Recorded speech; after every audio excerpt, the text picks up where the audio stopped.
लोग खुद क्यों काम नहीं शुरू करना चाहते, क्यों दूसरे के लिए ही काम करना चाहते हैं, क्यों लोग जॉब्स और सर्विसेज के लिए वेट करते हैं और खुद का कुछ शुरू नहीं करते।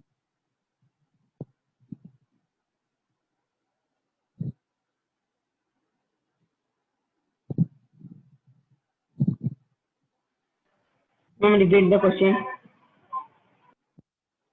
जो पढ़े लिखे अनएम्प्लॉयड लोग हैं, ठीक है, वो लोग अपना क्यों नहीं शुरू करते हैं और क्यों इसलिए ही वेट करते हैं कि उनको आकर कोई नौकरी दे या उनको कहीं पर नौकरी मिल जाए, वो दूसरों के लिए काम करें।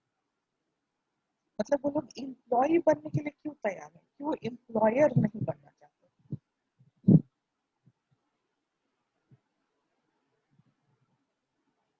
बोलिए सुधांशु। मैम क्योंकि एम्प्लॉयर बनने में उसमें बहुत सारा पैसा खर्च करना पड़ता है ऑफिस खोलने के लिए, फिर काफी सारे मशीन नया लाना पड़ता है, बिल्डिंग खड़ा करना पड़ता है उसके लिए, एम्प्लॉयर के लिए। लेकिन जो एम्प्लॉयमेंट होता है उसमें तो बिल्डिंग खड़ा होता है, वहाँ पे सिर्फ आपको काम करने जाना है, जहाँ जबकि भारत के व्यक्ति के पास पैसा बहुत कम है। ठीक है, एक तो ये रीजन है, सबसे बड़ा रीजन ये है। और उससे जो इम्पोर्टेंट रीजन है, सेकंड रीजन, वो है कि लोग रिस्क टेकिंग से डरते हैं।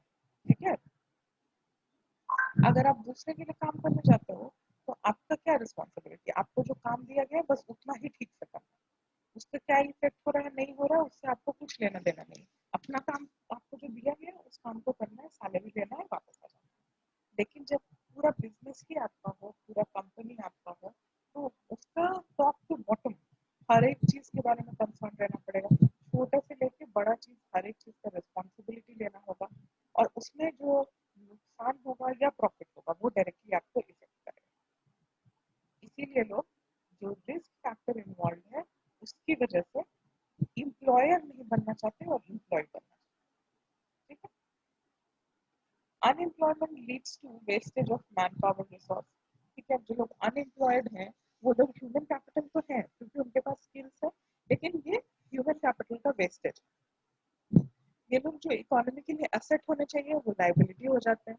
There is a feeling of hopelessness and despair among the youth. Youth के अंदर जो एक्साइटमेंट होना चाहिए, लाइफ को जीने के लिए जो उत्साह होना चाहिए, वो होपलेसनेस में बदल जाता है। उनके अंदर कुछ भी, वो लोग उम्मीद नहीं देखते अपने लाइफ को अच्छा बनाने। People do not have enough money to support their family. ठीक है, कमाते नहीं है तो फैमिली को सपोर्ट नहीं कर पाते हैं। Inability of educated people who are willing to work find gainful employment implies a great social waste। अब अगर उन लोगों को एम्प्लॉयमेंट नहीं मिल रहा प्रॉपर तो वो सोसाइटी के लिए वेस्ट है। Unemployment tends to increase economic overload. The dependence of the unemployed on the working population increases. ठीक है, अब वो लोग जिंदा है तो उनको खाने के लिए, प्रोवाइड करने के लिए वो किसके पे डिपेंड करेंगे, जो उनके घर में कमा रहा है उसके ऊपर। The quality of life of an individual as well as a society is adversely affected। अब अनएम्प्लॉयमेंट की वजह से जो क्वालिटी ऑफ लाइफ है इंसान का as well as whole society का, वो भी एडवर्सली, मतलब नेगेटिवली अफेक्ट होता है।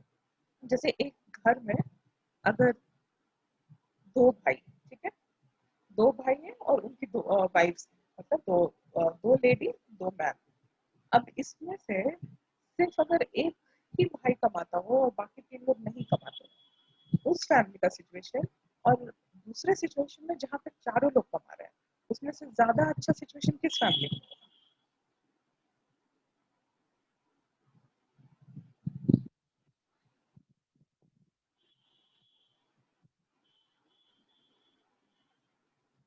इन दोनों सिचुएशन में ज्यादा अच्छा सिचुएशन किस फैमिली का होगा, जहाँ चारों कमा रहे हैं उनका, कि जहाँ पर एक कमा रहा है उसका?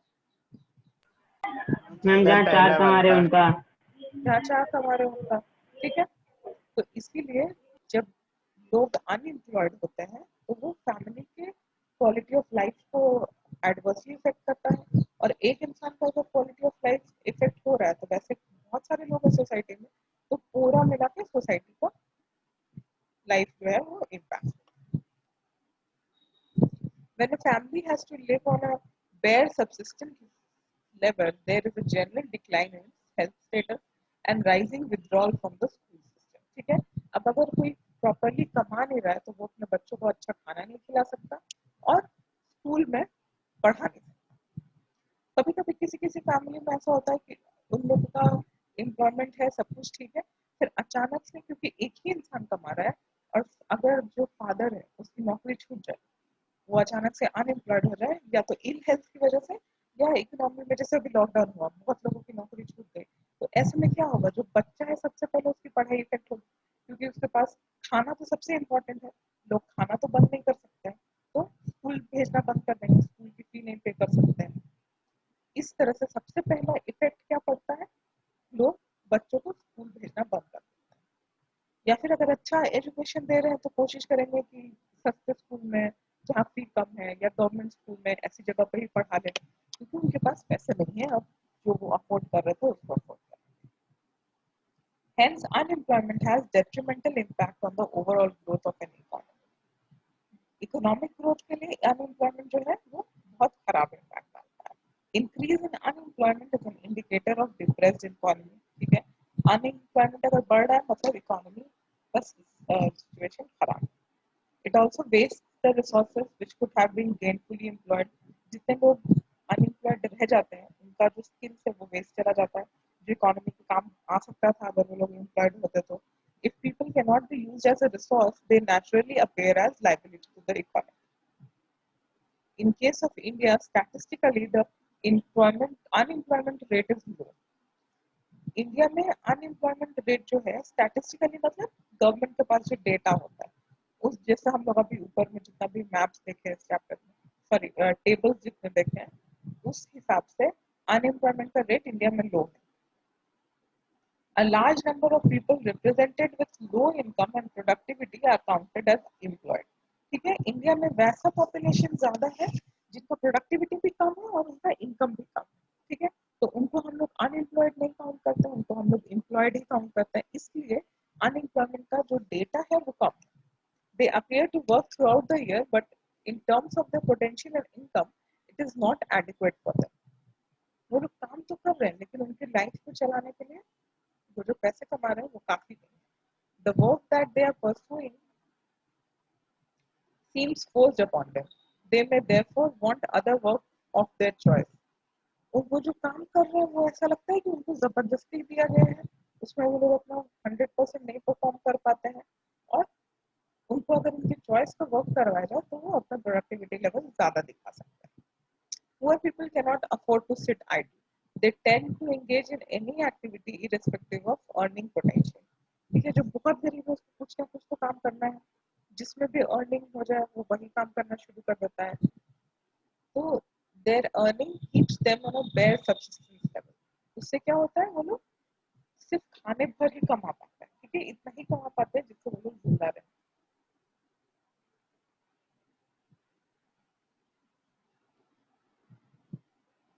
Can you remember how much did you pay when you asked him to mend your shoes or slipper? एक कॉबलर को, मोची को जूता चप्पल ठीक करने के लिए आप कितने पैसे देते हो जनरली? Ma'am 10 rupees. 10 रुपीज, ठीक है, कहीं पर बहुत महंगा होगा तो मैक्सिमम 40 to 50 रुपीज मैक्सिमम, ठीक है। अब एक मोची के पास दिन भर में ऐसा तो नहीं है कि वो 1000-2000 चप्पल ठीक करता है, मुश्किल से 10-20, तो वो कितना कमाया एक दिन में? Moreover, the employment structure. Maximum 200. Moreover, the employment structure is characterized by self-employment in the primary sector.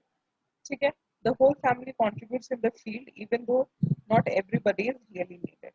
तो जो disguised unemployment हम लोगों ने देखा वो सबसे ज्यादा प्राइमरी सेक्टर में, एग्रीकल्चरल सेक्टर में है।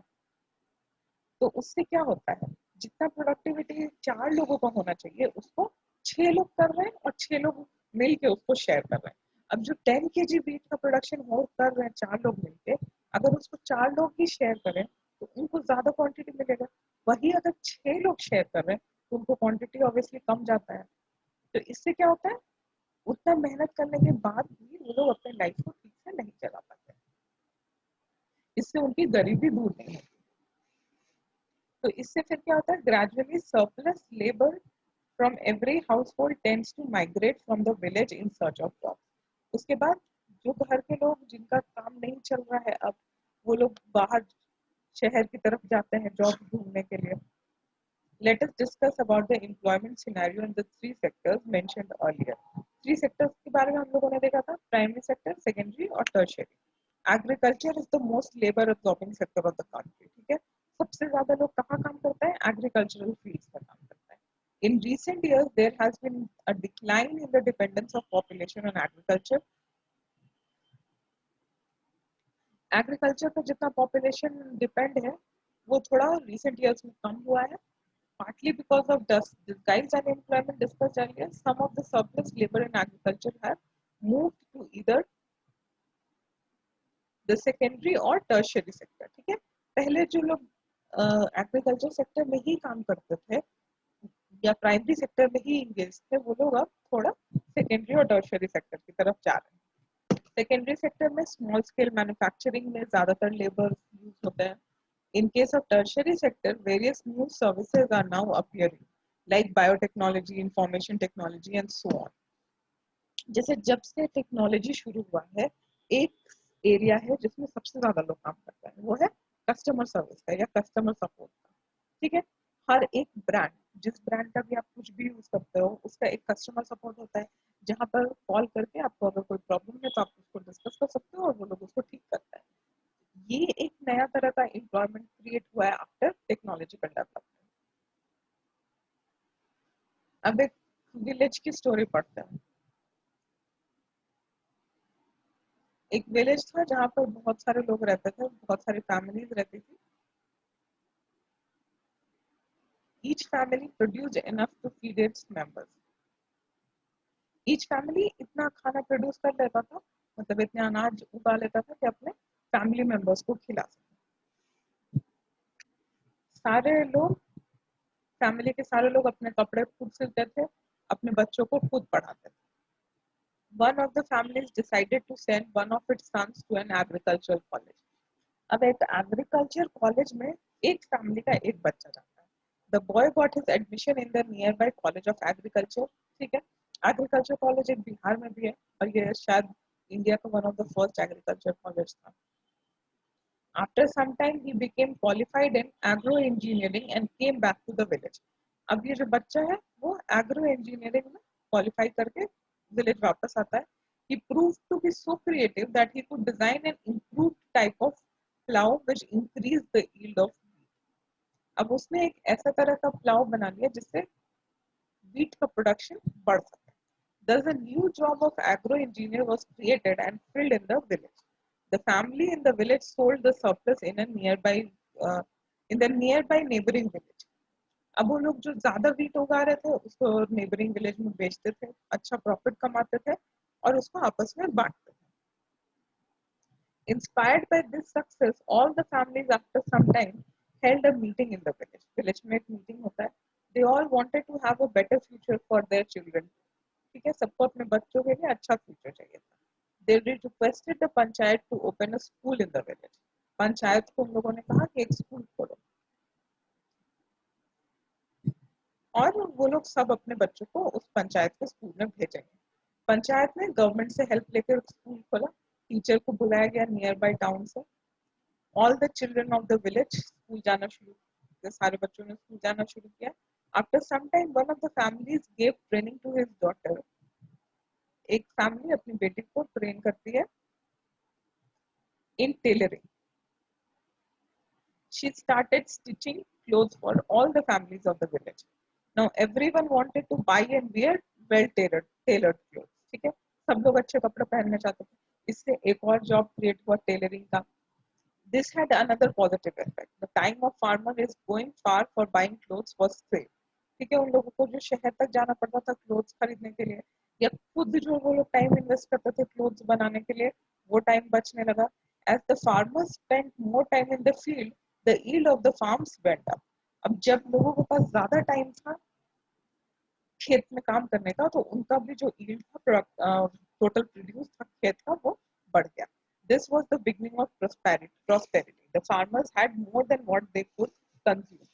पहले वो लोग कितना प्रोड्यूस कर रहे थे? इतना ही जिससे वो लोग अपने फैमिली को खिला पाते थे. अब जब उनके पास ज्यादा टाइम है तो वो इतना प्रोड्यूस कर पा रहे हैं कि उनका सरप्लस बचे और उसको वो जाकर मार्केट में बेच सके. They could sell what they produced to others who came to their village markets. Over time, this village, which formerly had no job opportunities in the beginning, had many like teacher, tailor, agro engineer and many more. इस तरह से लोग पढ़ के दूसरे दूसरे काम में इन्वॉल्व हुए और बहुत तरह के जॉब अपॉर्चुनिटीज क्रिएट हो गए विलेज में. This was the story of a simple village where the rising level of human capital enabled it to evolve into a place rich with complex and modern economic activity. अब इस story में हम लोगों ने क्या देखा, एक सिंपल सा विलेज था जहाँ पर लोग अपने लिए ही काम करते थे, खुद ही खाते थे और अपना सारा काम खुद करते थे. उन्होंने जैसे ही स्कूल खोला और नए स्किल्स को सिखाना शुरू किया अपने बच्चों को, वो लोग भी एक टाउन की तरह सारा उनके अंदर भी मॉडर्न इकोनॉमिक एक्टिविटीज वहाँ पर डेवलप. अब ये जो स्टोरी है, ठीक है, ये एक विलेज का स्टोरी दिया हुआ है, बट ये पूरे ह्यूमन सोसाइटी का अराउंड द वर्ल्ड यही स्टोरी है. इसी तरह से हुआ होगा, या एटलीस्ट इंडिया में तो ऐसे ही हुआ था. इंडिपेंडेंस के पहले तक क्या था, इंडियन विलेजेस को सेल्फ सफिशिएंट विलेजेस कहा जाता था. सेल्फ सफिशिएंट विलेजेस मतलब लोगों को बाहर से कोई चीज मंगवाने की या खरीदने की जरूरत नहीं पड़ती थी.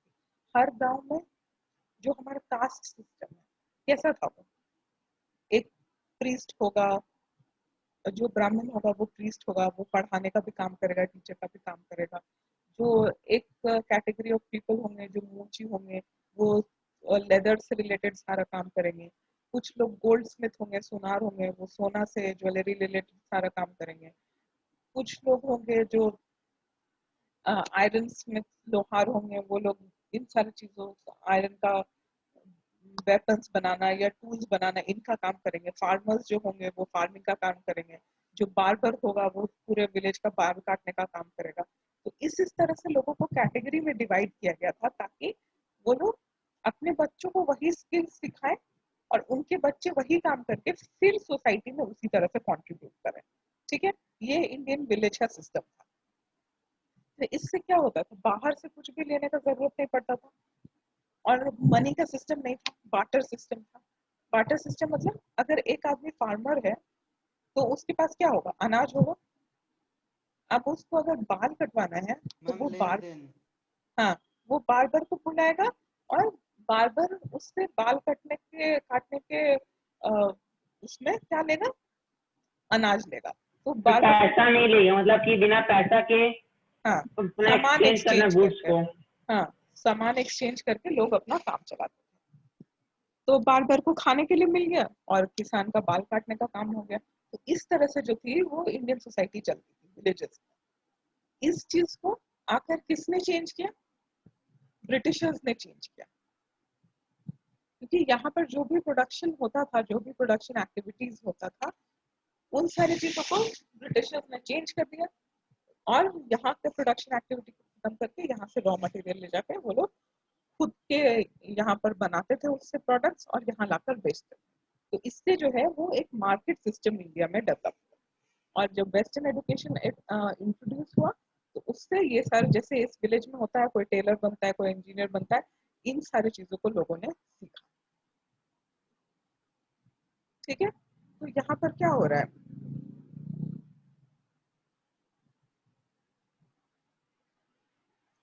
यहाँ पर लोग पढ़कर ह्यूमन कैपिटल डेवलप करके डिफरेंट डिफरेंट एक्टिविटीज में इन्वॉल्व हो. ठीक है, तो इस चैप्टर में हम लोगों ने देखा किस तरह से एडुकेशन, हेल्थ, ये सब इम्पोर्टेंट है. ह्यूमन कैपिटल अगर डेवलप करना है इकोनॉमिक एक्टिविटीज के लिए तो 3 सेक्टर्स क्या क्या है इकोनॉमी के, प्राइमरी सेक्टर, सेकेंडरी सेक्टर और टर्शियरी सेक्टर. और प्रॉब्लम, अनएम्प्लॉयमेंट की वजह से क्या प्रॉब्लम होता है. ठीक है, ये सब कुछ आपके चैप्टर का पार्ट था और क्वेश्चन आंसर इसका बचा, एक्स्ट्रा क्वेश्चन भी बचा. तो निखिल और सुधांशु मैम आज पे कर देना. तो जल्दी पे करिए तो कर पाएंगे ना क्वेश्चन आंसर. मैम कल मतलब अभी से कल क्लास स्टार्ट होने से पहले कभी भी कर देंगे. ठीक है, सुधांशु आपका मैम आज अंकल को कह देंगे. कर दीजिए जल्दी, तो फिर क्वेश्चन आंसर हम लोग डिस्कस कर लेंगे कल. और इसके बाद क्या करना था, पॉलिटिकल साइंस करना है ना एक चैप्टर। आप लोग का एग्जाम का डेट हुआ अनाउंस? मैम स्कूल खुलने का डेट अनाउंस हुआ है। अच्छा, तो एग्जाम उसके बाद ही होगा मैम अब फिर? एग्जाम नहीं होगा, नहीं होगा? अभी कुछ चांस डायरेक्ट है मैम, फाइनल होगा। क्योंकि डायरेक्ट फाइनल सर यही बोल रहे थे हम लोग स्कूल के। अच्छा, ठीक है। तो एनीवेज इसके बाद वैसे भी पॉलिटिकल साइंस ही करना है। हाँ मैम सिविक्स कर लेते पहले, वही बोल रहे थे। हाँ हाँ, वही करेंगे नेक्स्ट। Okay ma'am. ठीक है, क्लास एंड।